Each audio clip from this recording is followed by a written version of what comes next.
এই শালা তার কাটা গালের আগায় বসে গুড়ায় কোপ মারছি, পড়ে যাবি যে। কেনে তুই উপর বলা নাকি যে তুই যা বলবি তাই হবে?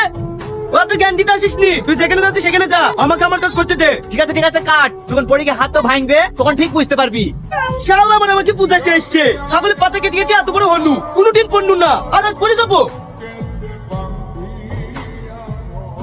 রে ও বুঝলো আর আমি পড়ে গেল, ও জানলো কি করি, তার মানে ও নিশ্চয়ই উপরওয়ালা। ও ভাই যাও না, দাঁড়াও দাঁড়াও দাঁড়াও, আমি কবে মরবো ভুলে যাও। ও ভাই তোমাকে এত কে ডাকছে, তুমি শুনতে পাচ্ছ না? পড়ে গেছিলা, আমি জানতে তো তুমি পড়বা, মজাই লাগিছে। আমার মাথায় লেগেছে সেটাও তুমি জানো, তার মানে তুমি সত্যি উপরওয়ালা। বলো না আমি কবে মরবো।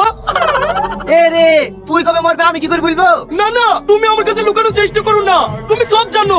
বলো না আমি কবে মরবো, তুমি যতক্ষণ না বলবা আমি তোমার রাস্তা ছাড়বো না। আমি কি মরতে তার সাথে কথা বলতে কেন রে? একদিন এই গ্রামে বেড়াতে এসে আচ্ছা পাগলের পালে পড়লো যে। গ্রামের লোকে পাগল বলে এটাও তুমি জানো? আমি তোমার কথা হচ্ছি, তোমাকে বলতেই হবে আমি কবে মরবো। আচ্ছা ঝামেলায় পড়ে গেল যে। পাঁচা আমার কাজ আছে। না তুমি যতক্ষণ আমাকে না বলবে আমি কবে মরবো আমি তোমার পা ছাড়বো না। এই ছাড় রে ছাড়, এ তো ছাড়বে না রে। যা, যেদিন তো পেছন দিয়ে লাল নীল শুতে বেরোবে সেদিন তুই মরবি। ঠিক আছে উপরওয়ালা, তোমাকে অনেক অনেক ধন্যবাদ।